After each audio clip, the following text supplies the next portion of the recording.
Presentamos a los expositores de esta última mesa del Congreso Nacional de Reforma Procesal Penal, organizado por el Ministerio Público de la provincia de Córdoba. El doctor José Javier Talores,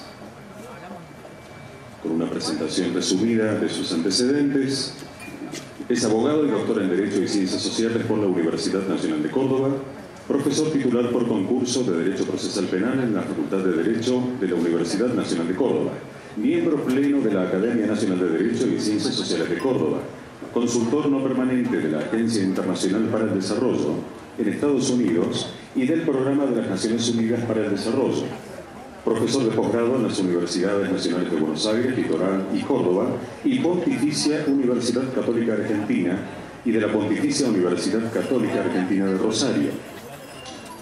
Es miembro de la Mesa Consultiva del INECIP, es miembro del Instituto Iberoamericano de Derecho Procesal y del Instituto Panamericano de Derecho Procesal.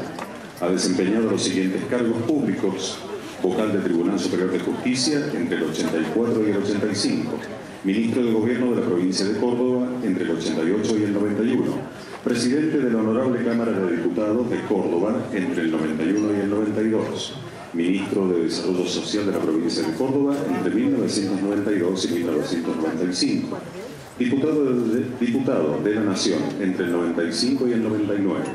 En ejercicio de esa tarea fue miembro de las comisiones de Legislación Penal, de Justicia y de Juicio Político. Ha intervenido como consultor o experto sobre cuestiones de política criminal y de administración de justicia penal en Argentina, Chile, Costa Rica, Cuba, Estados Unidos, El Salvador, Guatemala, Honduras, Inglaterra, México, Panamá, Paraguay, Perú, Uruguay, Santo Domingo y Venezuela. Ha realizado más de 3 centenares de disertaciones en eventos científicos nacionales e internacionales sobre derecho procesal penal y penal. Ha publicado más de 1,5 centenares de artículos sobre derecho procesal penal en revistas y en diarios especializados y ha publicado numerosos libros. Participó personalmente en la elaboración del Código Procesal Penal de Córdoba. José Gómez Nemel, abogado por la Universidad Católica de Córdoba, especialista en Derecho Procesal con mención en Derecho Procesal Penal por la Facultad de Derecho de la Universidad Nacional de Córdoba y especialista en Derecho Tributario por la Facultad de Derecho de la Universidad Austral. Realizó el programa de actualización en aspectos legales de las finanzas de la Universidad del SEMA. Es fiscal adjunto de la Fiscalía General de la Provincia de Córdoba, fue fiscal de Estado adjunto de la Fiscalía de Estado de la Provincia de Córdoba, gerente de legales del Banco de la Provincia de Córdoba, subgerente de Asesoría Civil y Comercial del Banco de la Provincia de Córdoba, asesor legal del Directorio del Banco de la Provincia de Córdoba, gerente de legales del Ministerio de Producción y Finanzas del Gobierno de la Provincia de Córdoba, asesor de gabinete del Ministerio de Producción y Trabajo del Gobierno de la Provincia de Córdoba, defensor oficial ad hoc de la Justicia Federal, asesor legal de la Municipalidad de Villa de María de Río Seco. Ejerció la profesión como abogado de la matrícula como asociado del estudio jurídico Oscar Roger, como asociado del estudio jurídico Mariano Rodríguez y asociados y del estudio jurídico Eliseo Videla. Fue profesor adscrito de la Cátedra de Práctica Profesional de Derecho Procesal Penal en la Universidad Católica de Córdoba y profesor invitado por el Seminario de Práctica Profesional 2 de la Facultad de Derecho y Ciencias Sociales. Ha participado como disertante en numerosos congresos, jornadas y seminarios y ha realizado diversas publicaciones vinculadas a temáticas del derecho penal, procesal penal y tributario. A continuación damos comienzo con la última de las charlas de debate, la segunda parte de la reforma procesal penal como política pública. Buenas tardes.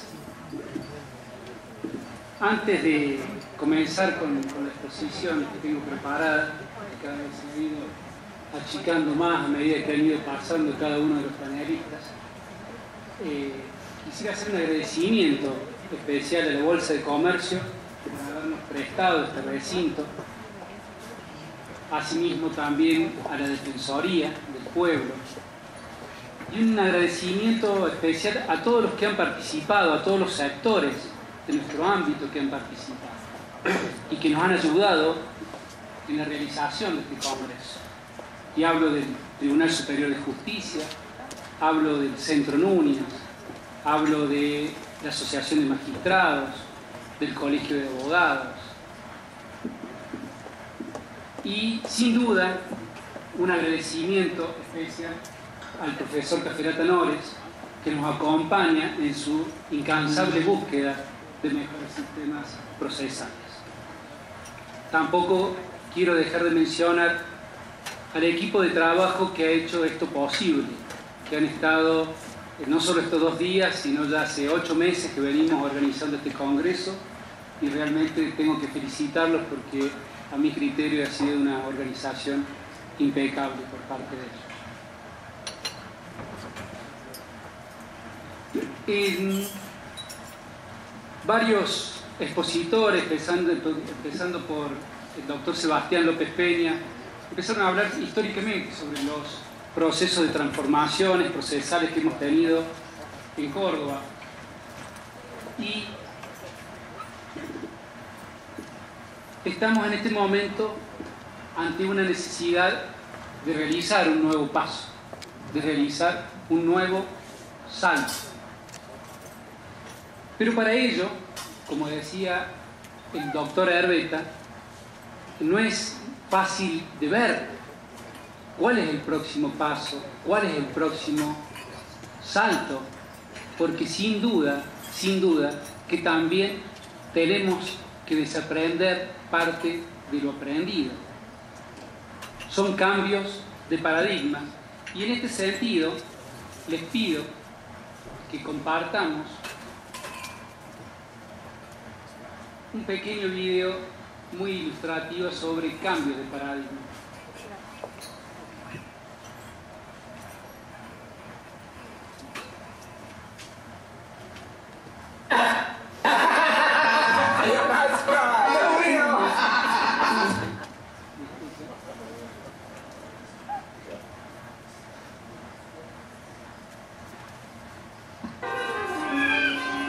Thank you for your time and welcome to our focus group. Today we're going to show you an idea and ask for your opinion. This is called a wheel. Now, according to its developers, it'll change the way we work and live. Why? Because it rolls. It can also be added to wagons to make moving a heavy load easier. Your opinions?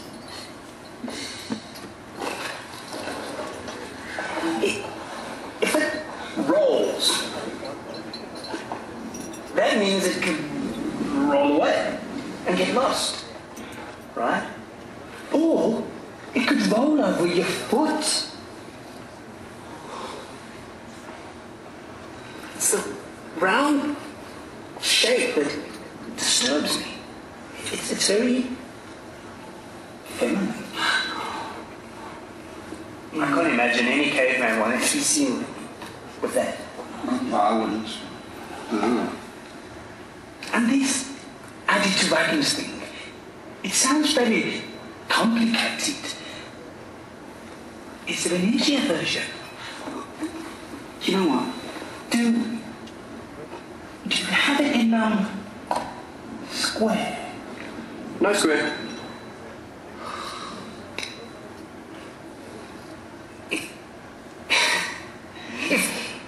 If there was a square one, Yeah. it didn't roll.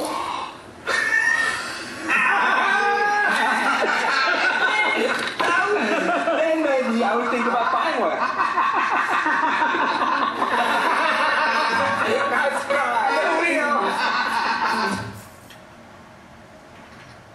Y este es un poco el cambio de paradigma. Quise poner algo realmente paradójico, pero creo que cuando lo veía a Herbeta hablando con el círculo ahí atrás, dije, bueno, ella está vendiendo la rueda, decía, ¿no? Pero para poder realizar un cambio de paradigma tenemos que ir a la esencia de la cuestión, a preguntarnos qué es lo que queremos, qué es lo que estamos haciendo y hacia dónde vamos. Sin duda que culturalmente uno tiene la tendencia a repetir situaciones y a repetir lo aprendido, pero creo que la única forma de empezar a quebrar estos paradigmas es a través de preguntas. Y ahí los invito a que vayamos contestándolas. Yo obviamente que tengo mis respuestas, y cualquier cosa después podemos dialogar sobre las mismas.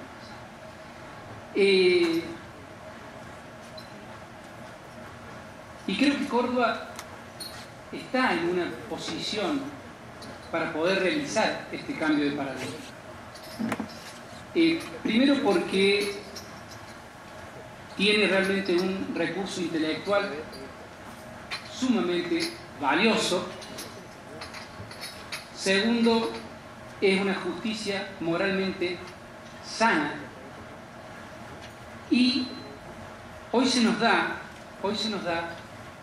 una situación particular, que es la modificación del Código Penal con el principio de oportunidad. No hace falta que hable sobre el tema. Y a la vez venimos trabajando ya hace muchos años en estos sistemas. Venimos trabajando muchos años con experiencias locales como los planes pilotos, que ayer disertaron excelentemente la gente que está trabajando, los operadores que están trabajando sobre estos nuevos sistemas. Y también hemos estudiado muchísimas experiencias, de las cuales algunas hoy estuvieron exponiéndose. Vimos Neuquén, vimos Chubut, vimos Santa Fe, vimos Chile, vimos La Cava, vimos Costa Rica, vimos Estados Unidos, en Washington. Y sin duda que de todos uno iba analizando, sacando conclusiones, viendo números, viendo cuestiones que realmente son relevantes para poder ver de abordar un cambio, y en su caso, ¿qué cambio? Y cuáles eran las problemáticas que estamos teniendo, porque todos somos conscientes de que estamos ante un inconveniente en este sistema judicial. Y retomo el principio de oportunidad y puedo decir que en ningún lugar del mundo llegan a juicio, son investigados y llegan a juicio más del 5% de los casos. Y por eso es que está esta modificación del Código Penal. Sin duda que fracasó el principio de legalidad. Fracasó. Entonces ahí viene mi primera pregunta, que es esta: ¿cuál es el objetivo del servicio que presta la justicia penal? Porque no podemos dejar de tener presente que lo que prestamos nosotros es un servicio a la sociedad. Y si ustedes escucharon atentamente a los anteriores panelistas, ellos jamás hablaron de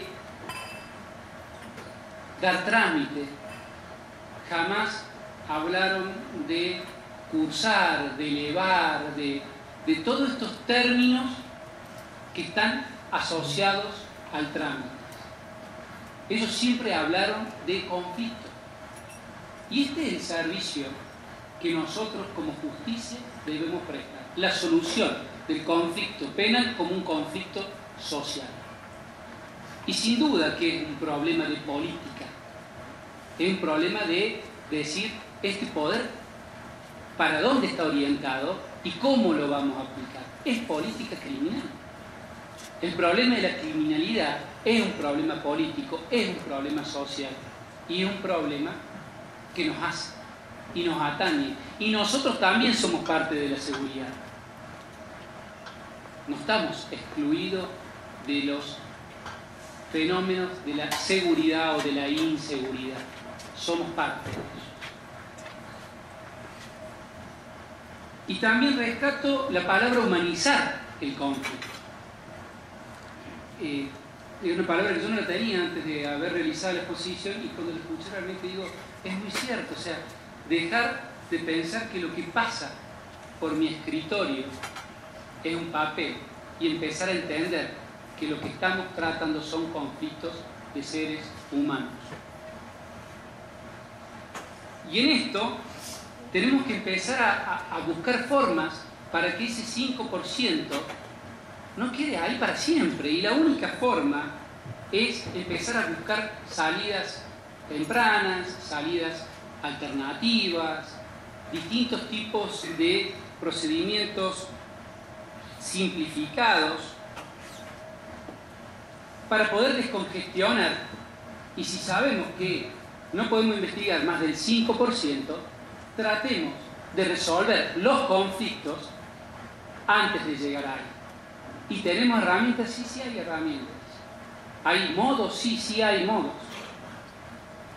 Pero para esto, primero, tenemos que pensar en algo. A ver, en esto de hacernos preguntas, yo diría, ¿qué sentido tiene hoy la nueva estructura organizacional de una fiscalía? ¿Por qué tiene un fiscal, un secretario, 3 prosecretarios, unos cuantos empleados, y después en forma rotativa de vez en cuando me toca un ayudante fiscal, 2 ayudantes fiscales y un par de empleados más? ¿Por qué? ¿Cuál es la razón de haberse implementado este sistema? Son pautas culturales. Son tan de antaño que yo creo que ninguno tiene la respuesta. Yo y con Germán Garabano también escuchábamos de la época del medioevo, del siglo XVI, del siglo XIX. La verdad es que debe venir por ahí, yo no lo sé. Pero seguro que no hay ni un por qué ni un para qué. Y hoy, tanto la estructura de una fiscalía como de un juzgado se compone de una pirámide con una base chata, con un fuerte elemento burocrático y un solo punto de disponibilidad, de responsabilidad y de salida, que es el fiscal o el juez. Y ese gran monstruo, ese gran aparato burocrático, disculpen, alimenta al monstruo, que es el expediente. Y el expediente realmente se ha transformado en un problema. Se ha transformado en un problema porque ahí es donde se reflejan las pautas culturales que jamás cambian. A ver, en Córdoba tenemos edificios nuevos, tenemos computadoras, sistemas de última generación que se están implementando, desarrollándose. Pero subsiste algo siempre en el ambiente, es ese olor a papel viejo. Eso no ha cambiado. Cambió la máquina de escribir, sí, no está más, pero el expediente sigue. La foliación sigue. Y el rito sigue. Yo después pensé, mira vos, ley de rito. Yo muchas veces en el escrito ponía ley de rito, y después me pensé, sí, es un rito. Es un rito que ya no sabemos ni para qué sirve en algún momento. Porque ni llega un momento, es mecánico, no preguntamos para qué sirve. Y en esto traigo a colación esto de romper el rito, estas cuestiones paradigmáticas, porque también son cuestiones sumamente lógicas. En 1973 había un hombre que se llamaba, que está en la fotografía, Stephen Sison, trabajaba en el laboratorio de Kodak. En la época, en el año 73, era la era analógica. Este hombre inventó esa máquina, que fue la primera máquina que capturó una imagen digital. Pesaba 3,5 kilos, parecía una tostadora y solo capturaba una imagen de 0,01 megapíxeles en blanco y negro. Cuando le presentaron al jefe de Kodak, dueños, obviamente que no lo pudieron ver. No lo pudieron ver. Después llegó la era digital y el canibalismo de la era digital hizo que Kodak se presentara en concurso en el año 2012. Sin duda ellos tuvieron después capacidad de reconvertir la empresa, de adaptarse, y hoy este señor Stephen Sison es uno de los asesores de Kodak. Y creo que este es el reto. Esto es el reto de buscar un cambio paradigmático. Sin duda no es simple. Y lo digo porque yo también lo viví. Y cuando empecé a visitar los otros sistemas, empecé a darme cuenta de muchas cuestiones que no veía. Y hasta que no lo vi, sin duda que uno no puede dejar de ver lo otro. Por eso estas visitas a las distintas sistema que se han implementado en la Argentina, yo lo recomiendo porque es sumamente útil. Pero bueno, ¿cómo logramos este objetivo? Tenemos 3 puntos principales. Tenemos que generar más y mejores respuestas. Tenemos que diseñar un proceso penal ágil y sencillo y crear nuevos diseños institucionales.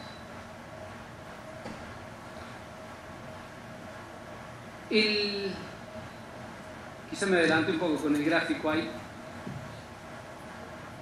pero en este primer punto, que es el de generar más y mejores respuestas, que yo lo titulo como nuevas salidas, es racionalizar la carga del trabajo, racionalizarla, entonces mediante las distintas salidas, como recién lo dije, y esto no es broma. Cuando estuve en Costa Rica, una de las primeras preguntas a don Paulino Mora, que seguro el profesor lo conoce, además conocí este profesor, lamentablemente, pero fue un impulsor de esto y tenía un gran aprecio hacia el doctor Caferata Nores. Le pregunté cuántas causas prescribían, qué porcentajes de causas prescribían, y me miraron como diciendo, no, esto no es así, eso es casi como un delito. Ellos no entendían ni podían permitir que en su sistema prescribieran causas, pero no porque eran genios. Yo estoy seguro que el nivel de juristas que hay en Córdoba es altísimo, y cuando veía las litigaciones, sin duda que yo me quedo con referencia en lo que se hace en Córdoba, pero el sistema de gestión que tenían ellos incorporado y este sistema ágil de salidas tempranas, alternativas y con métodos simplificados hacía que lograran cubrir el 100% de las resoluciones de los conflictos. Y en estos medios, tanto en la disposición de la acción penal, en las medidas alternativas, en las tempranas o en los simplificados, hay 2 cuestiones que tenemos que tener en cuenta y es de suma importancia. Una, la injerencia de la víctima en la resolución del conflicto. Entender que la víctima es el cliente número 1 del Ministerio Público Fiscal. Y segundo, que estas alternativas no tienen que ser vía de escapes, tienen que ser alternativas. Y lo digo porque en realidad hoy tenemos el problema que las vías alternativas son vías de escapes. ¿En dónde se dan? En la última etapa. Se dan en la etapa del juicio. Cuando la Cámara tiene una sobresaturación de trabajo en donde entre el 80 y el 85% de los casos lo tienen que resolver mediante juicios breves o abreviados. Y este sin duda es un problema, porque obliga al Ministerio Público a tener que arreglar los casos que se podrían haber arreglado más abajo y tener el recurso humano más calificado para los casos complejos. Y acá viene otro tema que creo que es de suma importancia, y esto no ha sido mencionado anteriormente en este Congreso, que es la creación de una oficina de seguimiento y reinserción social para ciudadanos en conflicto con la ley penal. Uno de los grandes problemas es que no hay seguimiento tampoco de las medidas cautelares o de aquellas medidas o condiciones que se van imponiendo en estas salidas alternativas tempranas o en otras que llegan también en trámites mucho más avanzados. Y es aquí donde debe crearse realmente una verdadera oficina que diseñe, planifique, tenga la información y el manejo de todo tipo de medida cautelar, desde medios electrónicos de seguimiento, desde planes educativos, planes de reinserción social. Y también hay que considerar que el Estado no puede contar y hay que llamar a los distintos sectores de la sociedad. Esto tiene que ser multisectorial porque es algo que atañe a la sociedad. Y en esto hay que incorporar a las organizaciones intermedias, a las organizaciones religiosas, a las cámaras empresariales, trabajar con el Ejecutivo, con la municipalidad. Un ejemplo lo hemos hecho en corta medida, ¿no? En San Francisco. En San Francisco la que maneja la probation, tanto la carga de trabajo como el cumplimiento de la misma, es una oficina de la Municipalidad de San Francisco, que tienen hasta seguro de ART por el trabajo que realiza. Esto es en una escala menor, pero podríamos trabajar en una mayor escala. Y hablamos también de un nuevo proceso. ¿Para qué? Para no desviar la atención de la resolución del conflicto en atender al trámite. El trámite no lo tenemos que atender más como trámite. Tenemos que pensar y poner toda nuestra atención en resolver el conflicto. Y acá pregunto, me olvido ya de la pantalla. Este era un gráfico sobre el tema, bueno, de aquello que llegaba solo el 5% de las posibilidades.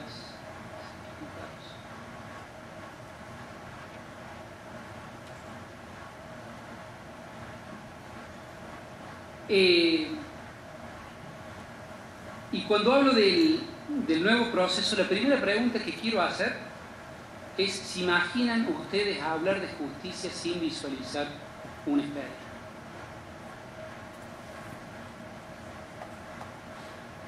Y sin duda, el expediente, como lo dije en un principio, es el reflejo de las viejas culturas, porque ahí todo queda dentro del expediente. Como decía Fernando en la primera exposición, lo que está fuera del expediente no está en el mundo. ¿Qué hace Fernando? ¿Qué va a decir? Y es lineal, es rígido, es burocrático y es lento. Y en realidad todos se pasan construyendo este expediente. El fiscal se dedica a investigar y construir el expediente. El defensor se dedica a auditarlo buscando los vicios y las nulidades del expediente. El juez juzga y prejuzga a través del expediente.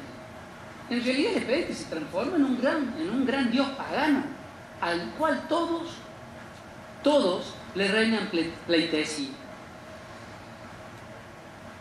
Y para colmo, el tema de tener un sistema escrito y después oral, estamos creando en realidad dos instancias en una, porque todo lo que repetimos en la primera etapa instructoria se vuelve a repetir en el juicio, y lo que no incorporamos por su lectura, cuando van los testigos, la mayoría de las veces, poco tiene que ver con lo que transcribió el instructor en la Fiscalía de Instrucción.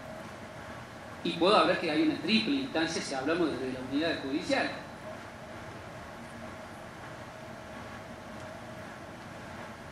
Pero, a ver, no quiero endemoniar al expediente para endiosar otra herramienta. No es que el demonio sea el expediente y viene el legajo, como le dicen ahora, y pase a ser el dios del legajo. A ver, este no es la cuestión, no es el cambio. Creo que el tema es entender que necesitamos manejar la prueba y la evidencia útil para después poder usar de herramienta e implementarla en las audiencias orales.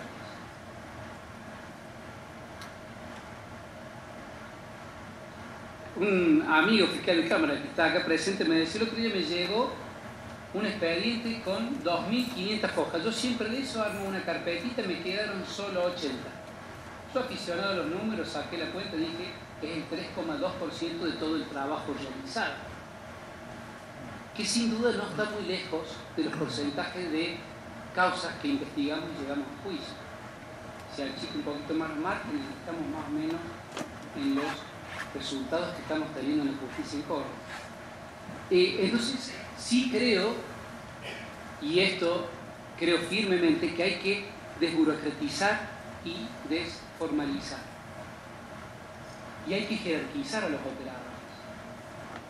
Que el juez deje de hacer trámites y el juez resuelva el conflicto que lo plantea cada parte.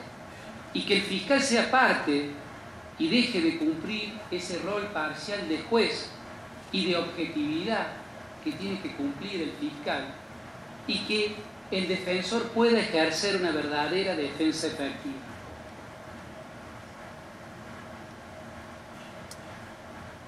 La audiencia oral, creo que, y yo no soy de manderarme en ideales, ni mucho menos, creo que hay una cuestión de buscar la utilidad, pero la audiencia oral refleja algo que es la comunicación de la justicia hacia afuera,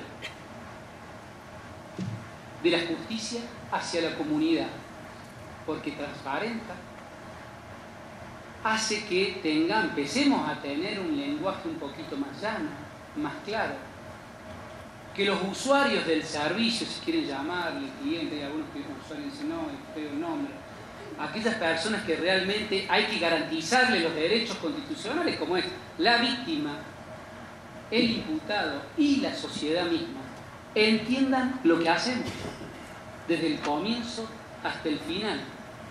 Y creo que la única forma de hacerlo es rompiendo ese cascarón de papeles y oralizar para que nos entiendan, para poder comunicar a la comunidad lo que nosotros hacemos para poder resolver el conflicto penal.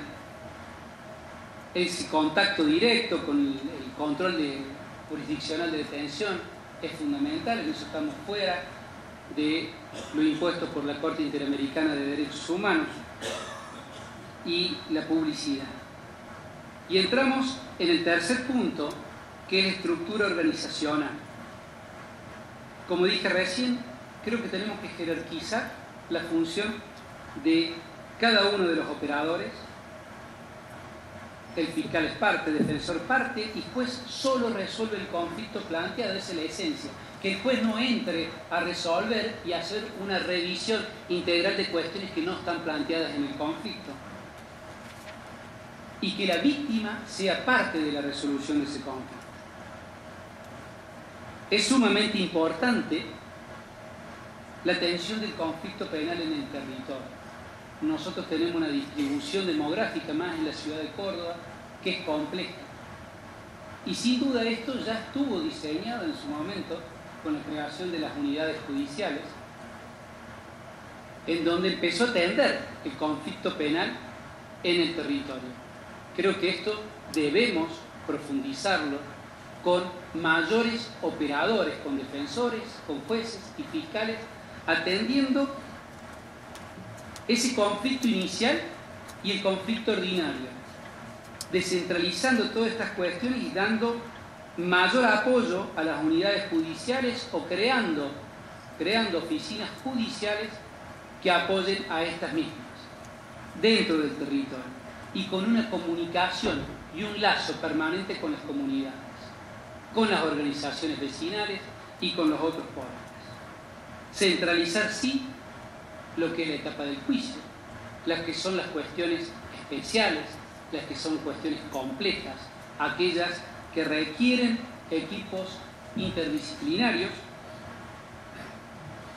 para poder optimizar el recurso, como es el tema del narcotráfico, como es el tema de delitos económicos complejos, como es el tema de violencia familiar, género, delitos contra la integridad sexual.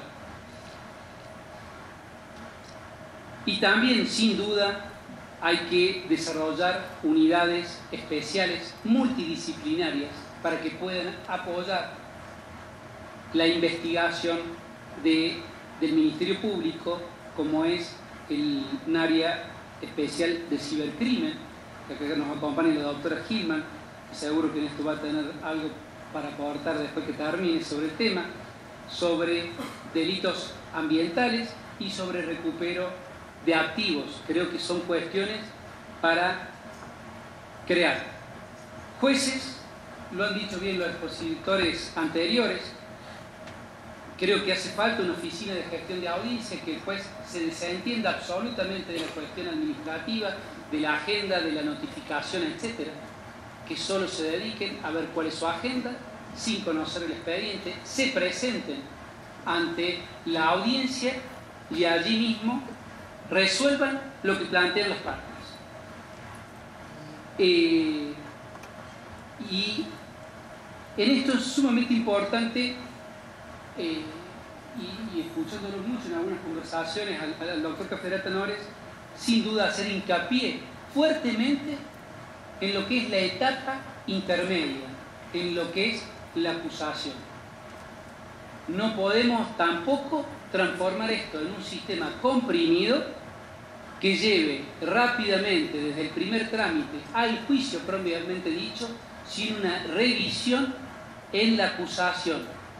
Y esto debemos hacerlo con buenas audiencias, a mi criterio, con buenas audiencias de control de la acusación. Sin duda tema para discutir y para trabajar en conjunto como debe ser. La defensa, sin duda, igualdad de armas, lo han hablado los abogados defensores. Yo también estoy plenamente de acuerdo con una defensa efectiva, con el respeto máximo de las garantías constitucionales, fortalecer el sistema adversarial, no que se transforme ni en un auditor ni en un cazador de nulidades, sino realmente un rol activo con teoría del caso, investigación propia, etc. Y resguardo siempre de los derechos constitucionales. Y con respecto a la defensa pública, hay que institucionalizar. Estoy de acuerdo que sigamos con esta ley arcaica de la asistencia jurídica gratuita, hay que dotarla de identidad y de organicidad. El Ministerio Público Fiscal, sin duda, bueno, acá lo expresaron los anteriores expositores, en estos sistemas toma un rol sumamente activo, tiene que ser el conductor y el titular de la acción pública, como dice la Constitución provincial, y en esto saber qué camino tomar, si voy a juicio, si voy a una medida alternativa, si voy a un procedimiento simplificado, etc. Y debemos tener absolutamente en claro que es responsable de los intereses de la comunidad y de las víctimas. Y a eso debe responder el Ministerio Público Fiscal. Debe tener un perfil absolutamente distinto, una parada ante la comunidad y una comunicación con la misma en forma permanente. No somos el poder jurisdiccional, no somos jueces. Nuestro rol debe ser distinto y debemos resguardar a rajatabla los intereses de la sociedad. Tiene que tener una visión estratégica del caso, sin duda, y esto debe estar apoyado por áreas centralizadas dentro de la Fiscalía General, con estadísticas, con indicadores, con una planificación de política criminal, estratégica, control de gestión, etc. También, y no nos olvidemos el rol de la Policía Judicial, estamos trabajando en este momento en una modificación en la forma de investigar de parte de la Policía Científica, empezando a idear la figura del coordinador científico para que se constituya inmediatamente en el lugar del hecho, por lo menos de los hechos más graves, sin todo el previo recorrido, comunicación, policía judicial, actuación, llega, manda que la comunicación sea inmediata, el coordinador sea el responsable y único responsable de la situación de la policía judicial en el lugar del hecho. Estos son los puntos que considero necesario empezar a discutir, porque creo que es clara la necesidad de la reforma, pero para ello debemos replantearla, qué queremos y hacia dónde vamos. Agradezco la participación de todos los sectores y propongo que sigamos trabajando en este sentido. Estoy convencido que para realizar un trabajo que ponga nuevamente a Córdoba en la vanguardia, debemos hacer un cambio de paradigmas, entendiendo que debemos prestar un servicio a la comunidad, garantizando tanto el derecho de la sociedad como el de la víctima y como el del imputado. Y por ello, solo les pido una cosa: no hagamos de esto una rueda cuadrada, echémosla a rodar. Gracias.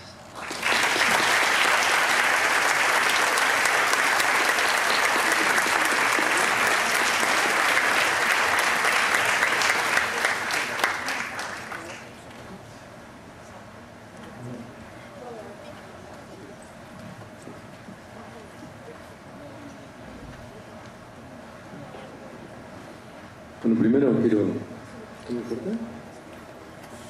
quiero agradecer a la organización de este evento, que haya tenido la delicadeza de invitarme.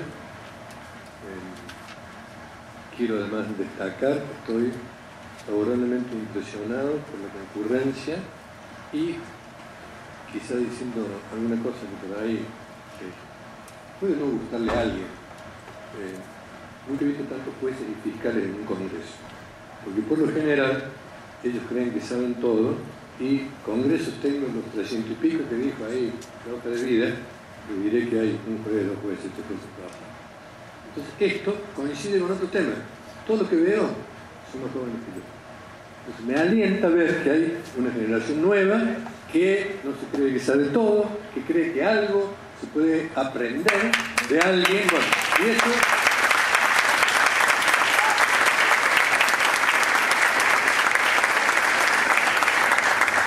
y eso nos da fuerza, nos da fe para seguir luchando. Quiero además señalar que yo tengo una percepción absolutamente política en el buen sentido de todos estos fenómenos vinculados con la justicia penal. ¿Por qué? Porque la justicia penal es el poder más brutal que tiene el Estado sobre un ciudadano. Va preso, no va preso, ¿sí? Te quito la libertad, no te quito la libertad, te pongo restricciones, te siento en el banquillo, sos un delincuente, te filman la televisión, etcétera, etcétera. Entonces, yo recorro mi historia personal, casi revelando, no me animo a revelar mi intimidad completa, pero sí algunas cosas de mi intimidad.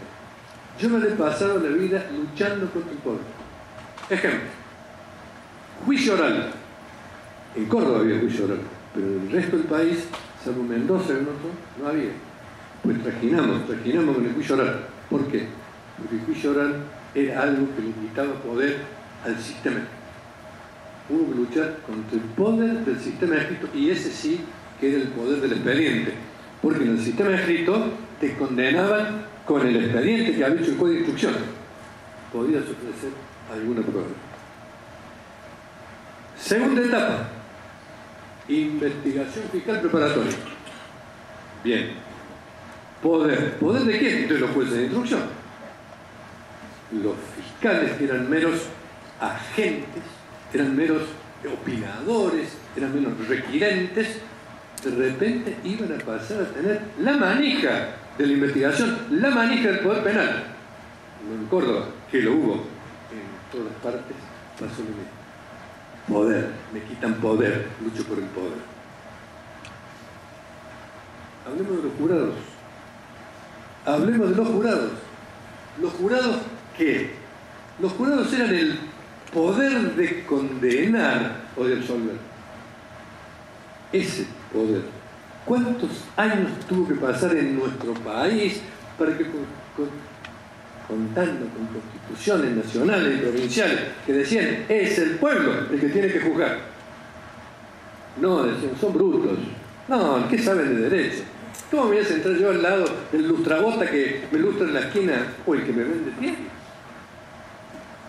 Bueno, era poder, era ceder el poder. Y yo hoy todavía tengo dudas de por qué le cedieron los jueces técnicos el poder a los jurados. Y solamente me hago eco de alguna crítica que decía, oigan, no sean hipócritas, señores jueces técnicos, están por el piso en la consideración pública. Nadie les cree. Último lugar en el ranking de credibilidad. Son los más corruptos, dicen las encuestas. Traigan a los ciudadanos y les tiramos la responsabilidad a los ciudadanos.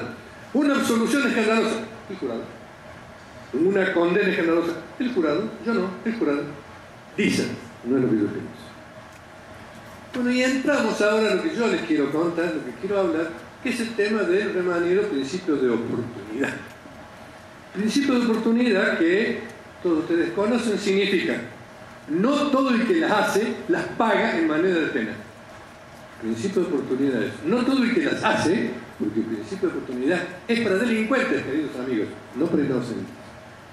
El que las hace las paga en moneda de sanción penal. Se quebró el paradigma.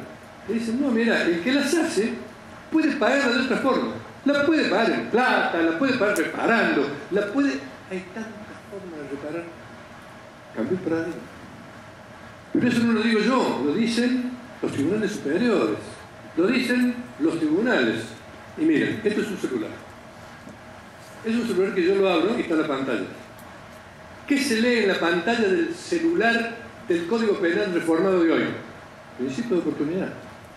¿Qué es lo que se hace por parte de lo que tienen que aplicar? Lo tapan para que nadie lo vea. Esconden. A ver. Yo digo lo siguiente. Yo trato de ser propositivo. Tenemos una reforma del Código Penal que ha dado lugar a la extinción de la acción penal pública sin ningún tipo de limitación por principio de oportunidad, reparación integral o conciliación entre las partes. Bien, esto significa, en definitiva, quitarle el poder penal a los que lo aplican y dárselo, en muchos casos al fiscal, en muchos casos a las partes. Bueno, no voy a entrar en discutir caso por caso, tema por tema, solamente quiero hacer un argumento. Esta reforma del Código Penal dice, se extingue la acción penal cuando se apliquen criterios de oportunidad según las leyes procesales. Puede haber reparación o conciliación que te extingue la acción penal según las leyes procesales. ¿Y cuál es el argumento? En Córdoba no hay ningún argumento, no hay nada. Entonces no se aplica el Código Penal. No lo digo yo, no solamente lo hacen en Córdoba, lo hacen en un montón de lugares. Está el Código Penal, pero no se aplica. Está, no se aplica. Bien, yo les quiero decir, estimados amigos, todos los que estamos acá, que cuando empezamos a enseñar derecho procesal, preguntamos, ¿qué es el derecho procesal penal? Respuesta, derecho constitucional reglamentado. Pues bien, si el Código Procesal Penal, si el derecho procesal es derecho constitucional reglamentado, ¿por qué no miramos en nuestra Constitución provincial a ver si tenemos algo reglamentario de este principio? De este principio de oportunidad, de la conciliación o la reparación, algo reglamentario de las formas de extinguir una acción penal.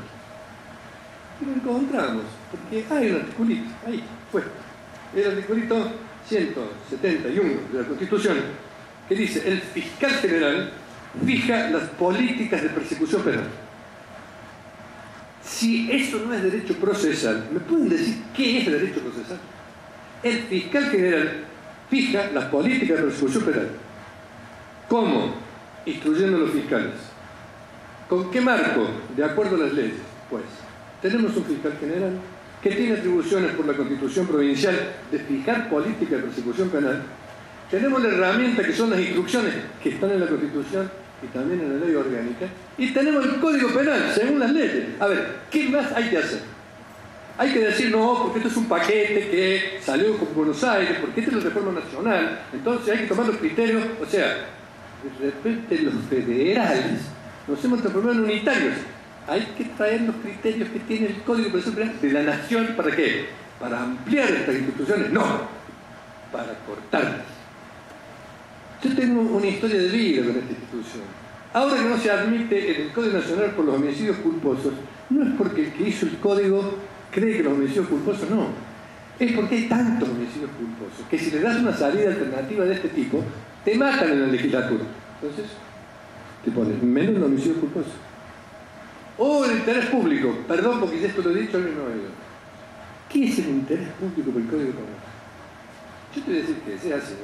El Código Penal me dice, mira acá, vos te manoteás un criollito como hice recién, ahí sin que nadie me viera, eso es un hurto. ¿Cómo tener 1 o 3 años? Bien. Ahora sí, si te matás a tu novia por razones de género, porque decís o es mía o no sos de nadie, vas a tener prisión perpetua. El Código Penal, el legislador penal te dice, mira, el interés público que hay en un hurto tiene 3 años. El interés público no homicidio calificado es perpetua. ¿Qué otro interés público hay? ¿No pueden decir? ¿Qué otra cosa sería un interés público? Entonces, ¿yo qué sugiero? ¿Cómo soy yo? Polémico, diciendo una cosa que pienso y a la bruta. Están las 3 herramientas para que en Córdoba, a partir de mañana, si quieren, la Fiscalía General de la provincia empiece a bajar instrucciones y aplicar el principio de oportunidad y aplicar la extinción de la acción penal por reparación y conciliación. ¿Por qué? Porque es el fiscal general que tiene la atribución constitucional, porque tiene instrucciones que es la herramienta y porque tiene la ley según la cual lo tiene que hacer, que es nada menos que el Código Penal. Yo digo, alguien va a poder decir que no, miren, en Córdoba no lo podemos aplicar, porque el Código Procesal Penal, que es una especie de ente etéreo, ajeno a la Constitución, que van a saber para qué lo tenemos ahí, pero que no es la Constitución. ¿Qué me hablan de la Constitución? ¿Qué es la Constitución? Pues sí, el Código Penal. Estimados amigos, sé que soy provocativo, es lo que trato. Me gusta hablar poco, como para dejar ideas fuerzas. Si a alguien me ha molestado, pido disculpas. Pero a mí me parece que, así como primero dije, qué ganas de seguir peleando que te da ver gente joven interesada en conocer los temas.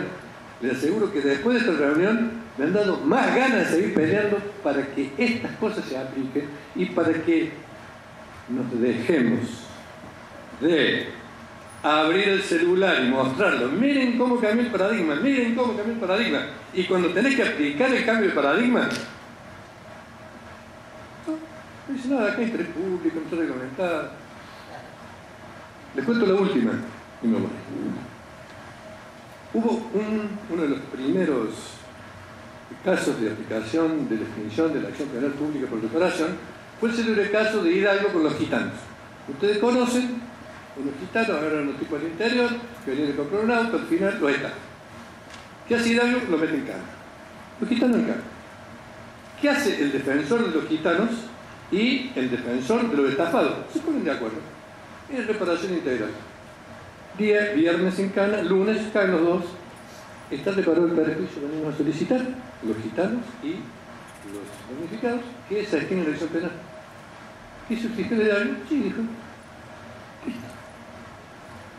Bueno, si le digo, se puede, si Hidalgo fue el primero. Hay un montón de casos parecidos. A ver, el cambio de paradigma. Bien, que hoy yo, con mis oídos, en una reunión en la planta baja de Tribunales 2, uno que decía, ¿viste lo de Hidalgo? Sí, qué barbaridad. Otro que decía, lo único que falta es que los gitanos administren la justicia penal de Córdoba. Señores, esta es la verdad. A ver si nos damos cuenta. Creemos en el cambio de paradigma, lo apliquemos. No nos gusta el Código Penal, busquemos que se reforme. Declaremos ley constitucional. Pero, por favor, lo que estamos reclamando, cumplámoslo. Terminemos de escribir con la izquierda del progresismo, del cambio de paradigma y demás, y con tener que firmar con la derecha. Bien con la derecha. No. Pena. No hay alternativa. Gracias.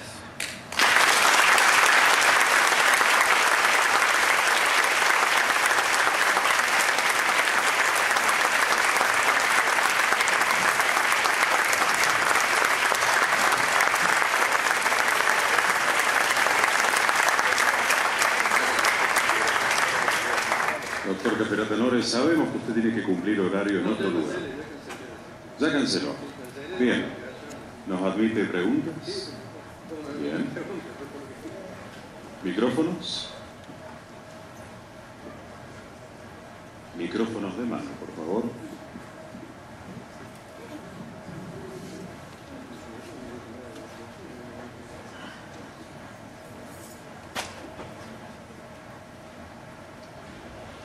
Obviamente, para que todos podamos preguntar, por favor evitar extensos coloquios. Si se pueden remitir a preguntas y respuestas concretas, será mejor para todos.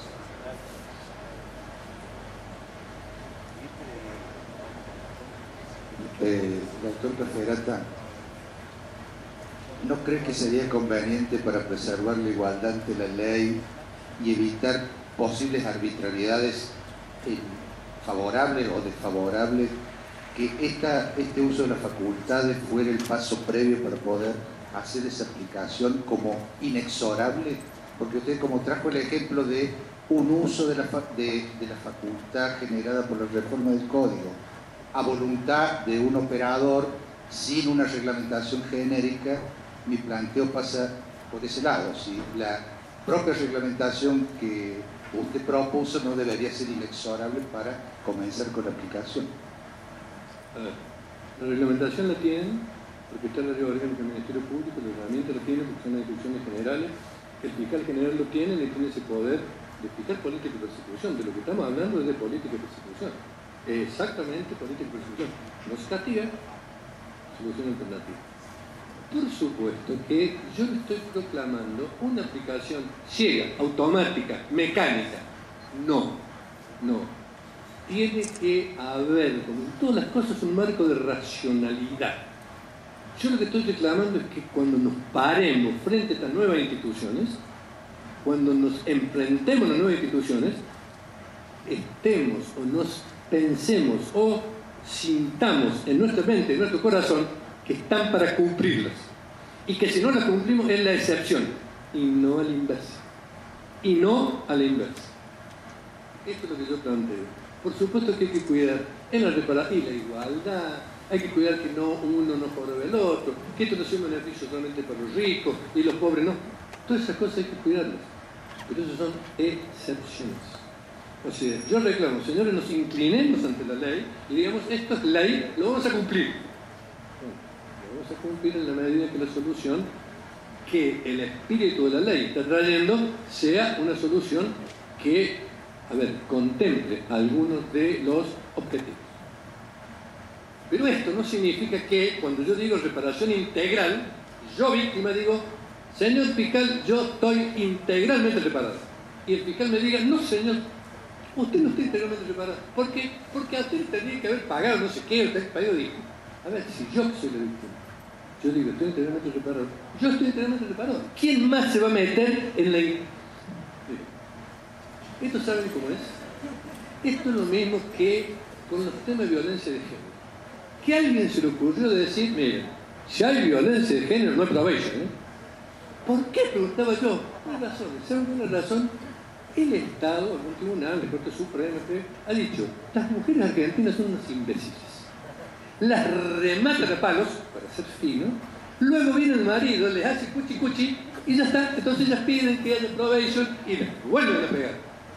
Pues digo yo, problema en las mujeres, a ver, ¿qué se tiene que meter el Estado a decir, mire señora, usted es una imbécil, usted es una tonta, el marido la está engañando, no sea pavota, la va a morir a palo? Pregunto yo, ¿no es lo mismo? Siempre el derecho penal, siempre el juez penal ha tenido una fuerte intervención en los conflictos particulares. A mí me parece que esto es una tendencia que no la vamos a erradicar en 2 días, pero me parece que me siento con la necesidad de decirlo como lo digo, efectivamente, a lo mejor equivocado, porque ninguna de las reformas que salió en el país, desde el juicio escrito y el juicio oral, hasta lo que estoy diciendo, ninguno salió sin gritos, peleas, provocaciones, disturbios, nada. ¿Saben por qué? Porque el derecho no te lo regala. Al derecho se lo gana. De ahí que nada menos que Juan Giardini la lucha con el derecho. Y por eso tenemos un tango que en alguna medida me siento identificado. Cuando dice, uno lucha y se desangra por la fe que lo empecina. Entonces, si tenemos fe en el derecho y hay que luchar para que esa fe se concrete, me parece que esa es la posición. Por cierto, no tiene el magistrado, no es decir, pará un poco, vos sos defensor, pará un poco, nosotros somos los encargados, está perfecto. Yo acepto absolutamente todas las digamos, opiniones de responsabilidad. Hay dos cosas que no va a hacer. Que porque la ley no me gusta no la voy a aplicar, porque estoy sustituyendo la voluntad de la ley por la mía propia, no lo acepto. Primero. Y tampoco acepto la hipocresía. Decir, muy bien, solución alternativa, qué excelente, cambio el paradigma del derecho penal. No, pero en este caso no. En este tampoco, y aquel tampoco, y el de la puta tampoco. Segunda pregunta. Buenas tardes. Bueno, una pregunta concreta y una reflexión orientada, digamos, quizás con la respuesta sea suficiente y carezca de valor. Cuando se pensó, digamos, en este congreso, que realmente celebro su realización y que se genere un ámbito de discusión, se pensó como un congreso para difundir un proyecto concreto. ¿Existe un proyecto concreto? ¿Cuál es? Quisiera verlo, porque soy interesado, digamos, y creo que si este es un ámbito de discusión de una reforma, deberíamos contemplar ese proyecto, más allá de que se han postulado los lineamientos principales a los que apuntaría ese proyecto de reforma. Segundo, ese proyecto de reforma, de acuerdo a lo que yo he visto y lo que se ha expresado aquí, no ha tenido presente en los institutos que por lo menos se hizo hincapié el problema de la delincuencia organizada, que sí es un problema que trasciende a una víctima individual, como por ejemplo las asociaciones ilícitas, los delitos que tienen por ofendido a la comunidad en su integridad, más allá de las personas individuales. Y eso es lo que me preocupa y por eso se lo planteo a los panelistas. ¿Existe un proyecto concreto? ¿Cuál es? No lo conozco y discúlpenme la ignorancia, yo soy un funcionario judicial, no soy, pero digo, ¿Fiscalía General está planeando realizar un proyecto? Porque quizás hay mucha gente que pudiera hacer aportes positivos y yo celebro que haga un proyecto la Fiscalía General, pero no lo conozco. A ver, vamos a ser claros. Cuando empezamos a organizar este proyecto no había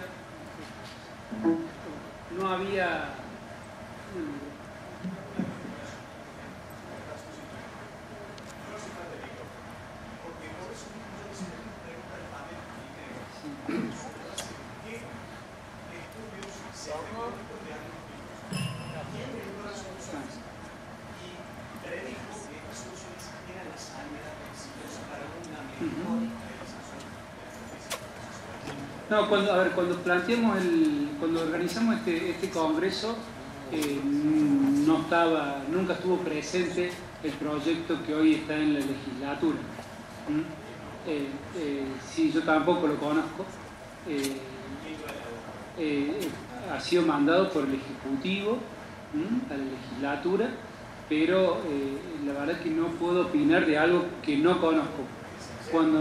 Nosotros nos encargamos de armar esto, empezando, digamos, un poco por todas las experiencias que veníamos trabajando, por todos estos años que venimos trabajando, un grupo que también en muchas mesas, con cada uno de jueces, fiscales, uno va hablando, va viendo el tema de las necesidades y va, a ver, uno siente que hay una necesidad de plantear un tema. Y por eso es el espíritu de este congreso, es plantear, decir, bueno, si tenemos una necesidad, nos juntemos y la discutimos. Este otro proyecto lo desconozco. O sea, yo no tengo conocimiento. La idea es que empecemos a trabajar.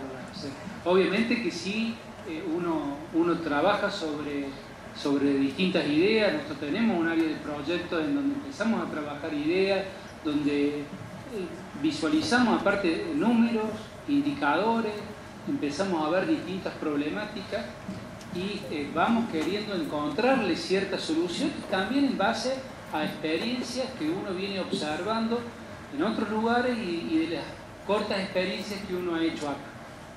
Pero la idea es empezar a discutir. O sea, no es que hay un proyecto, no. José, ¿puedo hacer un agregado a lo que dijo él?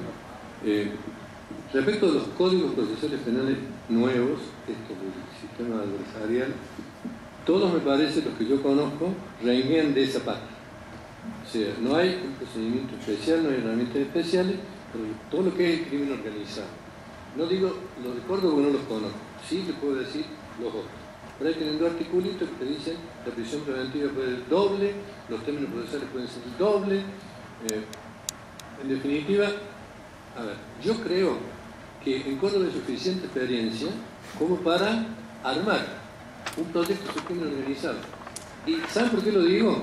Porque cada vez que he tenido que ir a un congreso a hablar de crimen organizado, yo he dicho, no me inviten a mí, inviten al doctor Gabriel, porque es el único que está sentado arriba del crimen organizado. Uno puede estar de acuerdo con él o no, le parecerá bueno, severo, dos cosas: un tipo honorable a carta cabal, un tipo jugado y que se especializó en el crimen organizado. Yo he ido a la barandilla de su fiscalía cerrada, con un tipo de rente, de registro, con un puntero, enseñándole a todos los empleados estas funciones de este, le escribieron tal cosa, estamos hablando de un tema. Entonces, me parece que hay como una experiencia que seguramente va a ser aprovechada, no me cabe la menor duda, pero un poco, lo hemos llevado, el doctor Gabriel Antonio dice, no, venga, bueno, en Buenos Aires, en Corrientes, bueno, y todo el mundo queda sorprendido, porque en definitiva, a ver, la investigación del crimen organizado, en términos teóricos, es igual que el crimen no organizado. Los libros son la herramienta con la que vos tenés y las estrategias. Y las estrategias creo yo, son como caminantes, ¿sí? Hay caminos, ese camino al andar, hay que hacer la fuerza de error. Por eso yo digo, en el tema del principio de oportunidad, algo flexible, de esa lógica general. Error, acierto. Error, acierto. Bueno, es una opinión mía, ¿cierto? El fiscal general me dirá, ¿y usted qué se tiene que meter? ¿Quién lo mandó a decir esto? Nadie. Lo digo porque se me ocurre, porque me invitaron. Y yo dije, mire, yo voy a decir esto. ¿Está de acuerdo con él? Sí, bien. Pablo, ¿está de acuerdo? Bien. Voy a decir esto. Bueno, porque me parece que, a ver, entre un código penal vigente, con un cambio de paradigma, está bárbaro pensar un código penal que lo acompañe. Pero esto se puede resolver con un artículo. Una ley que tiene un artículo. 3 artículos, 5 artículos. El Código Procesal Penal es una experiencia cultural que, bueno, que lleva todo un tiempo. Entonces yo digo, mientras preparamos el adversarial, que me parece muy bien, soy de lo primero de una banderita, nadie crea que soy un ogro, ¿no? Acá está la patria que la puedo hacer acordar un día que un hombre muy serio, muy conocido, en una reunión, juez conocido, bueno, lo trató muy mal, ¿no? Eso no me quitó. Muy mal, diciendo que él estaba proponiendo como forma del sistema adversarial era delictivo. Porque él decía que se podía hablar con los testigos. Entonces, bueno, yo en ese momento me enrolé públicamente en este día del sistema adversarial, que les quiero decir una cosa y termino. Cuando me hablan del fetiche del expediente, yo respondo, no lo cambiemos por el fetiche de la desformalización. ¿Sí? O sea, tratemos de no cambiar de fetiche, tratemos de hacer cosas prácticas y razonables, que todos los avances que hacen falta tengan que entrar. Pero no hagamos dioses. A ver, yo cuento, y termino con esto, disculpame. Hablaba con Patricia el otro día. Me decía, bueno, profe, pero el juicio oral legal. ¿Quién era el tipo que imputó el juicio oral? Yo pregunto, ¿alguien cree que el juicio oral es una garantía para el imputado? No sé lo que creen ustedes. Yo les voy a decir lo que cree Alfredo Vélez Maricón, de que fue el que lo inventó. Tomo 2, página 471. Dice, nadie crea que el juicio oral es una garantía del imputado. La oralidad es una garantía del Estado para administrar justicia. Vélez Maricón te lo dijo, no yo. Entonces, a ver, el juicio oral está bien, pero a ver, yo digo, ¿saben qué? No cambiemos fetiches, no repitamos como logro. Bueno, está bien, yo le decía a la parte con realidad. Pero estuvimos discutiendo el tema de la acusación y hay cosas que no sirven. Estoy hablando del Código Nacional Sancionado No Vigente. Esa era mi discusión con Patricia Soria. Bueno, disculpen, pero me parecía que a lo mejor estaba bueno juntar las dos ideas y dar un poco de respuesta al doctor Gabriel. José, un comentario de lo que preguntaba Enrique. Yo estuve en el panel con Sebastián que habló de proyectos. He visto proyectos el proyecto él aclaró muy bien, son paliativos para superar el momento sin perjuicio de lo que implica trabajar sobre una reforma integral. Entonces, creo que lo de este Congreso, no, a pesar de que él lo mencionó, no se vincula directamente con un cambio en los términos que está planteado acá, sino con un paliativo para ir superando, y lo dejó bien en claro, ir superando las dificultades que hoy se presentan y que merecen una respuesta inmediata. Sí, si me permite. Yo voy a hacer una pregunta complementaria a la que hizo el doctor Gabriel. Creo fervientemente, efectivamente, de que los códigos adolecen de esa posibilidad de herramientas.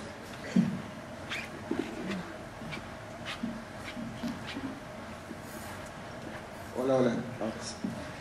Creo que los códigos efectivamente adolecen de herramientas para el crimen organizado, pero la pregunta apunta, es decir, más arriba. También se advierte que en todos estos sistemas nuevos, incluso en Latinoamérica, donde han fijado jueces para resolver flagrancias, han tenido enormes dificultades para resolver cuestiones de crimen organizado, por algo muy simple. Porque la flagrancia, ¿qué es lo que hace? Es prueba directa, es una cosa simple y demás. Todos sabemos las dificultades que es llegar a la certeza procesal exigida para el crimen organizado, donde hay que articular indicios. Y eso es una gimnasia, no es una cuestión de tomar en forma, es decir, de lo cotidiano.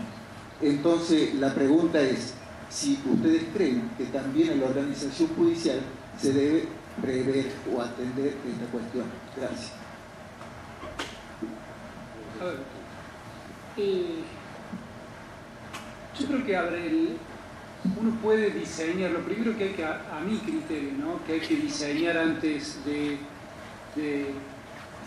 implementar un código, de ponerse a redactar un código, es justamente el tipo de salidas, el tipo de situaciones o el tipo de causas que uno va a llevar.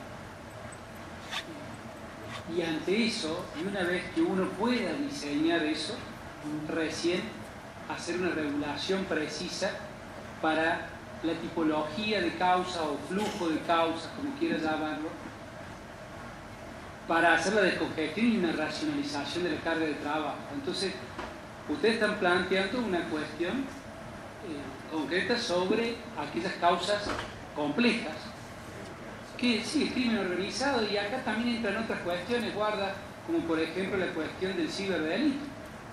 Hoy ya las técnicas, y en esto nos puede hablar Alejandra, y sería muy bueno que ella también aclare sobre esta cuestión, pero también hace falta regulaciones específicas para poder obtener obtener pruebas y hacer las investigaciones pertinentes en cuestiones de ciberdelito, porque esto es también lo que se viene. Y hoy los nuevos sistemas no están contemplando esto. Alejandro, si vos querés hacer una declaración de eso, está bien.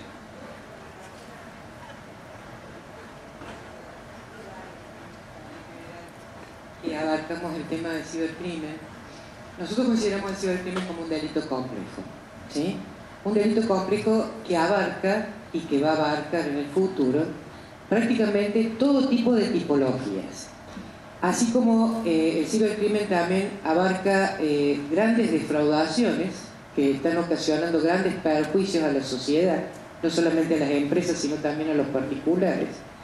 Abarca delitos contra la integridad sexual, que nosotros en este momento a nivel nacional se ha creado a través del Consejo de Procuradores Fiscales una línea de actuación que nos permite estar comunicados interprovincialmente y trabajar todo el tema de lo que es la pornografía infantil a través de la web. Y otro tipo de tipologías que van apareciendo porque la tecnología tiene ese pecado capital. Van muchísimo más rápido de lo que nosotros vamos en lo que es materia de persecución penal.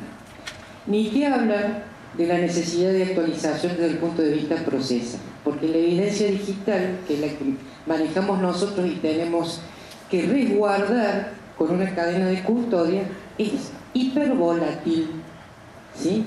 Entonces, es como que los tiempos procesales nos van a impedir la preservación de esa evidencia para poder, el día de mañana, poder realizar un juicio justo. Ni que hablar de cambiar de cultura en el sentido del paradigma de los jueces con relación a lo que es una realidad virtual donde los delitos se cometen cada instante que pasa. Ahí también influyen las organizaciones, grandes organizaciones criminales. En este momento están manejando cifras multimillonarias y perjudicando al mundo entero a través del anonimato que la nube le facilita en la consecución de estos ilícitos. Mira a dónde estamos.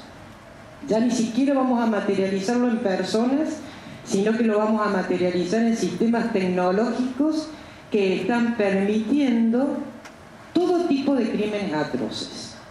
Eso va a abarcar el cibercrimen y no me cabe la menor duda de que vamos a tener que ayornarnos todos y hasta culturalmente para poder entender que hasta tratados internacionales vamos a tener que firmar para hablar de lo que es la prueba transnacional, ¿sí?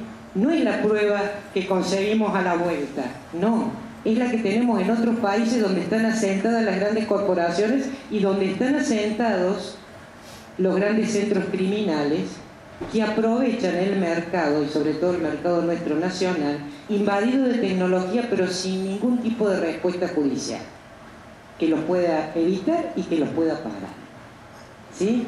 Entonces, estamos trabajando, y te digo, ¿qué es lo que está haciendo el área para que lo vean? En este momento hemos trabajado en un protocolo de actuación sobre las figuras básicas, lo estamos haciendo con algunos fiscales de delitos complejos, acá tengo uno que está trabajando todo el tema de lo que es penal económico, otros fiscales están trabajando, los que están especializados en delitos contra la integridad sexual, las unidades judiciales, y hemos generado un grupo especial de investigación dentro de lo que es la DIC, o sea, dentro de lo que es Policía Judicial, que se dedica exclusivamente a la tarea investigativa de este tipo de delitos.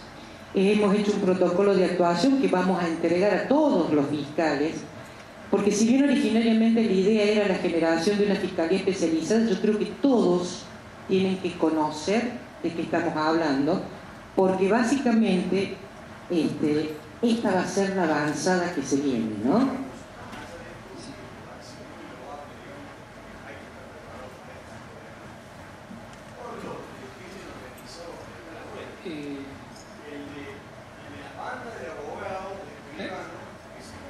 Enrique, yo creo, si la pregunta es si la oralidad o a través de la oralidad se puede regular procedimientos para investigar y juzgar, yo creo que es absolutamente factible hacerlo.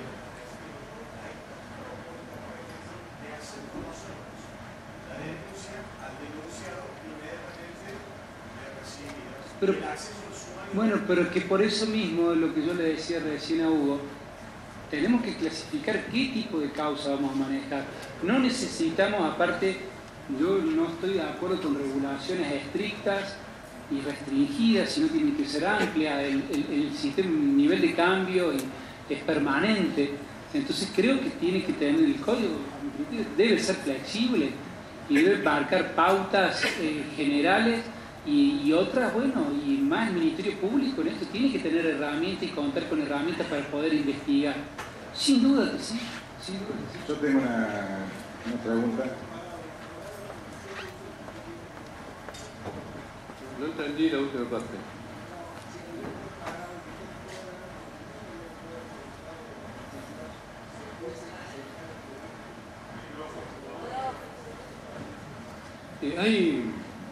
Hay distintos modelos, ¿sí?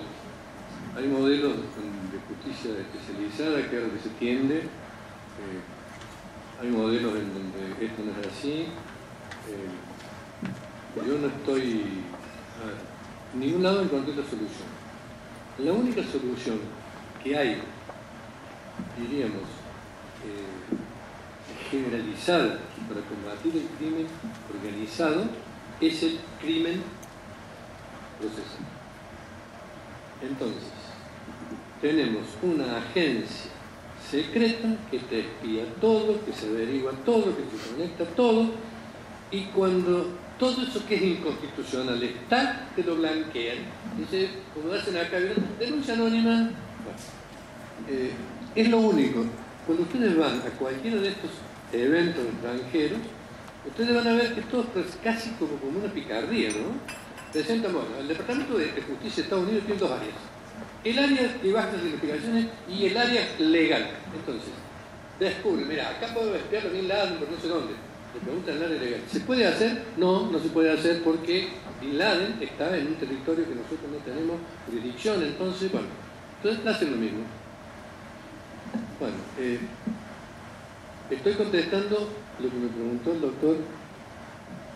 ¿Cuál es mi experiencia en los lugares extranjeros donde he estado tratando de tomar conocimiento de esto? No estoy hablando ni de este país ni de esta provincia. Me preguntó Almirón, ¿lugar extranjero? Respondo, en los lugares extranjeros, la constante, lugares extranjeros los más civilizados, estamos hablando de Estados Unidos, por ahí parece ser como el paradigma de la garantía, de, bueno. Perdón, ¿podemos dar lugar a que pregunte a alguien que todavía no lo hizo? Yo quería hacer un comentario muy cortito respecto de esto, recordar el Código Nacional nuevo que parece repito, el paradigma del Código Procesal Adversarial, Garabano destacó que sirve para los delitos de menor entidad y no para el crimen organizado, lo cual creo que es importante que nos haga pensar y rever en la necesidad de ir más allá de lo que parece el paradigma actual. Pregunta. Buenas tardes. Creo que todos los presentes hemos sido testigos entre ayer y hoy de grandiosas formas de hacer, como bien dice, reformas procesales penales. Pero me parece que le falta una parte, digamos, fundamental de cómo inicia todo esto. Hay muchos de los que estamos presentes aquí que trabajamos en unidades judiciales y tenemos que trabajar con los muchachos que están vestidos de azul en la calle, que muchas veces se complica que hagan un buen trabajo. O sea, por falta de preparación, porque para ser suboficial tiene que estar 6 meses en la academia y salir a la calle, y para ser oficial tiene que estar 3 años y no es suficiente. Ahora, si vamos al caso concreto, todo el tema de la noticia crimen y sobre todo en el caso de flagrancia e investigaciones inician siempre con el policía que viene a traernos un procedimiento. Entonces, ¿de qué manera se puede llevar a cabo una reforma procesal penal, digamos, si no tenemos en cuenta el tema de, que se ha mencionado poco y nada entre ayer y hoy, de preparar correctamente a la gente que es auxiliar nuestro directamente y conjuntamente con nuestro trabajo particularmente, que es, bueno, de iniciar toda la investigación penal preparatoria? O sea, básicamente la pregunta es, ¿cómo se lleva a cabo esto sin preparación? Creo que no, tiene que ser con preparación. Como dijeron recién, la capacitación es uno de los elementos fundamentales para poder hacer una implementación de una reforma. Y te voy a contestar algo que nosotros en cierta forma ya nos anticipamos en el Distrito 4, en la CAP 4. Nosotros preparamos a todo el personal que patrulla en ese sector y realmente los resultados fueron fabulosos, fueron muy buenos. Aprendieron a poder cuidar el lugar del hecho, aprendieron a hacer mínimas formalidades como para que la investigación sea un éxito y la escena del crimen no sea contaminada, etc., ¿no? Se le dio un manual y ese manual dio realmente resultados. Fueron preparados por los mismos ayudantes fiscales. Esto se hizo desde la Unidad Judicial 7 con un proyecto que estamos desarrollando con la doctora Abad.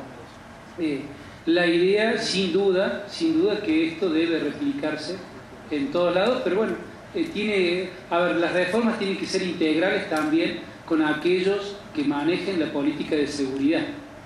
Y en esto tiene que ser integral y tiene que ir de la mano. Tenemos que entender que estamos todos tenemos que ir hacia el mismo lado, si no, no hay forma.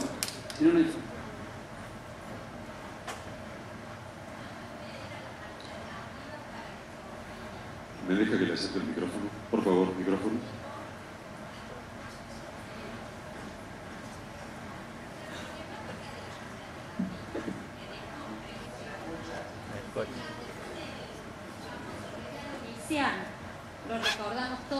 descomprimir las cámaras, iba a quedar todo en los juzgados de control, lo que era de cajón. No pasó. Las cámaras recibimos el mismo bagaje, especialmente lo que hace a violencias familiares, donde el abreviado inicial sería poner coto en el tiempo a las medidas precautorias. La pregunta es, ¿quién nos garantiza que estas aperturas de puertas en el camino esta vez sí funcionen? La forma de garantizarlo, doctora, es poniéndole tiempo a las medidas alternativas. Sí, pero el abreviado inicial, con lo que se planteó con el juzgado de controles, dijeron que todas aquellas causas que no iban a producir variable en las cámaras del crimen, iban a terminar en los juzgados de control con abreviado inicial. Primero se planteó que los jueces de control no querían los abreviados iniciales porque se quedaban con el preso en la etapa de ejecución y que ese era la compuerta. Se sacó la compuerta, doctor Gómez M, y la variable siguió. Porque el abogado defensor en esto, yo entiendo, yo he sido abogado defensor, y siempre va a pelear por dos cosas. Primero, si tiene posibilidad de seguirlo extendiendo en el tiempo, esperar que la prisión preventiva deje de tener efecto, etcétera, o buscar la prescripción, lo va a hacer y está en su legítimo derecho a hacerlo.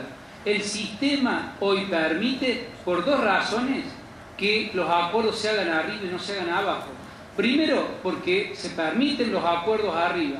Segundo, nos pasa en San Francisco, que cuando nosotros hablamos con la Cámara para decirle, si no llegan a los acuerdos, hagan el juicio lo mismo, y ellos no lo hacen, entonces obviamente que no hay ninguna forma de que el abogado defensor ni el imputado tome un acuerdo. Bueno, pero esas variables de conveniencia de la defensa, hoy por hoy, con las cámaras devastadas por la cantidad de causas, no van a cambiar. Porque es lo mismo, doctor, que está pasando con los ceses de prisión. Los ceses de prisión se dan en forma ininterrumpida, sin variables, donde el fiscal 4 o 5 veces responde a los mismos planteos de cese de prisión, porque es un derecho que tiene el abogado de darle una respuesta al imputado. Yo estoy hablando en cuanto a que nos ofrecen, escuchad lo que quiero decir, ofrecen un abanico y un racimo de soluciones que procesalmente cierra, pero que cuando van a la práctica, por lo que vos decís, del manejo de la defensa, muchas personas no quieren la probation porque pelean con la prescripción y tenemos el bendito problema que cuando fijamos la audiencia tenemos probation en escalada, probation que para el juicio va al Tribunal Superior, baja, vuelve con la probation y llevamos el juicio a niveles de la prescripción. Yo lo que pienso es, puestas las puertas de salida, como dice el doctor Caferata, puestas las puertas de salida de soluciones alternativas, tiene que haber alguien que abra el molinete, ya sea el fiscal general o alguien, que establezca en qué momentos es obligatorio. Por ejemplo, con las probation. Señores, para pedir probation tiene que ser hasta el momento de la apertura a prueba. Si usted no hizo uso de la probation hasta ahí, se acabó. O sea, tiene que haber, al momento de ofrecer las soluciones alternativas, marcar un túnel. Porque si no, vamos a seguir litigando con el abogado defensor, que tiene todo como el derecho del mundo, como dice usted, a litigar hasta que se hace, y a litigar contra la vulnerabilidad de la imposibilidad de llevarlo a audiencia. Si esto no se programa, van a ser soluciones alternativas como fue el juicio abreviado. El juicio abreviado es un fracaso, doctor. No hay juicios abreviados abajo y lo dicen las estadísticas. Estoy plenamente de acuerdo, pero tiene que haber otra cosa.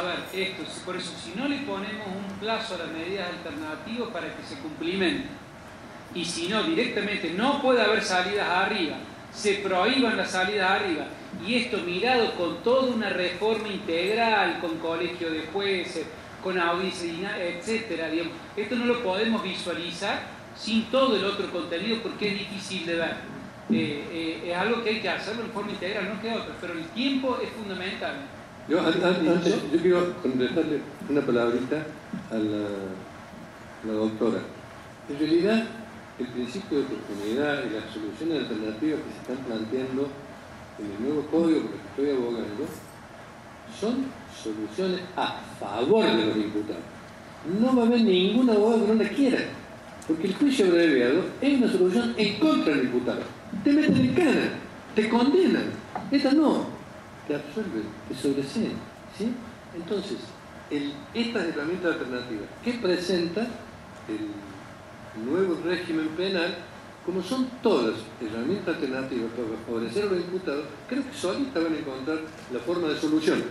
Los que van a cerrar la puerta no van a ser los abogados ni los imputados. Segundo, no hace falta que lo diga, porque acá todos saben. ¿Cuál es el sentido de política de persecución penal que tiene aplicar esta medida alternativa, que tiene el nuevo paradigma?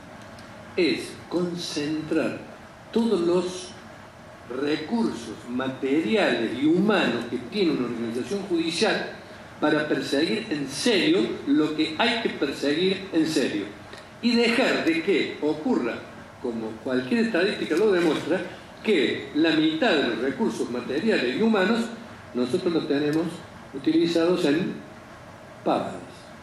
140.000 colaboraciones en lesiones culposas. Ustedes saben lo que es una colaboración en lesiones culposas. Médico, perito, fotógrafo, acta de inspección ocular, entre 140.000. ¿Cuántas lesiones culposas llegan a la fiscalía? ¿Cuántas lesiones culposas se elevan a juicio?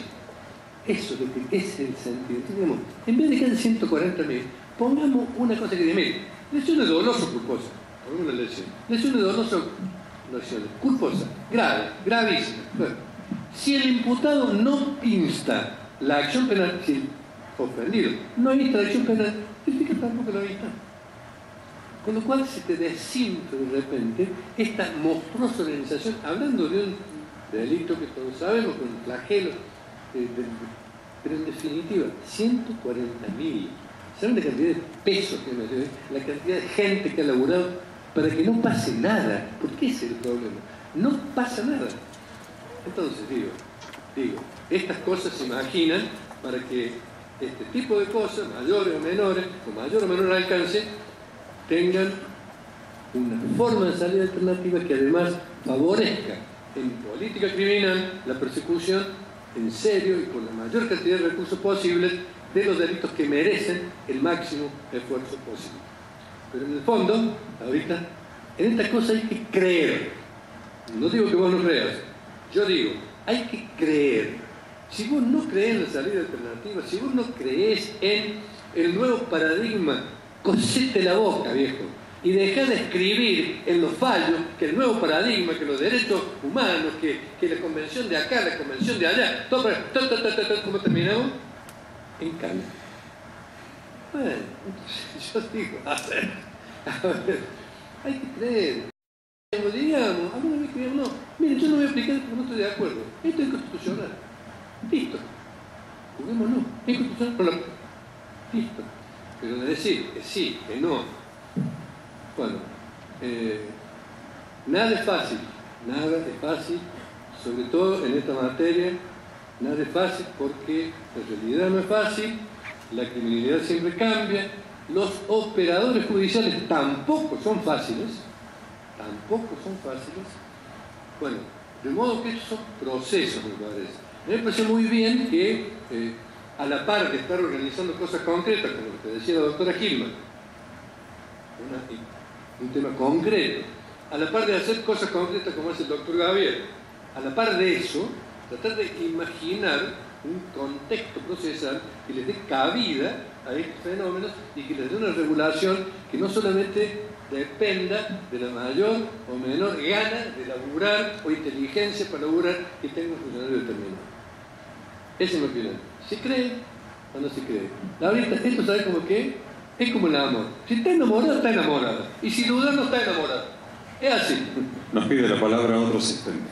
Sí, yo sencillamente para hacer una acotación en relación con la doctora Battistelli, yo se fue de control. Con relación al juicio breve inicial, quiero remarcar lo siguiente. En realidad fue un instituto que se usó mucho el juicio breve inicial hasta aproximadamente el año 2007, 2008. ¿Qué fue lo que pasó? Que advertimos nosotros a nivel juzgado de control. Que a raíz de la jurisprudencia sentada por la Cámara de Acusación en relación a la prisión preventiva, y luego con el advenimiento del hoyo Freire, ciertamente al defensor no le convenía pedir juicio breve inicial a nivel de juego de control, le convenía pelear por la libertad y desapareció el juicio breve inicial. Pero no es porque los jueces de control no hubieran querido o no hubieran querido quedar pegados entre comillas a la expulsión pena. Acá la doctora Romero Díaz ha dicho más de uno.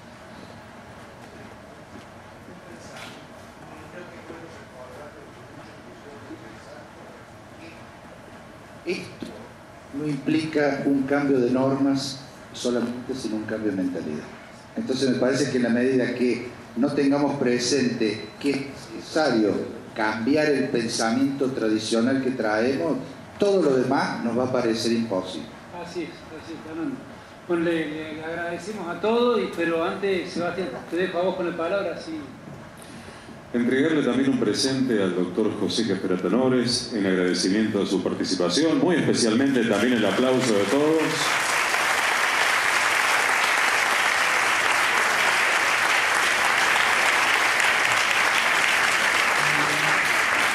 Aclararles que en el cierre de este congreso ya están listos los certificados para que ustedes puedan llevarlos. Creo que sí, para que todos podamos llevarlos lo antes posible, porque ya es tarde. Les pido por favor hacer una fila desde la mesa y hacia el salón, y de esa manera vamos a tener lo nuestro muy rápidamente. Señoras y señores, muchísimas gracias por su participación. Hasta aquí el desarrollo del Congreso Nacional de Reforma Procesal Penal, organizado por el Ministerio Público Fiscal de la provincia de Córdoba, por habernos acompañado.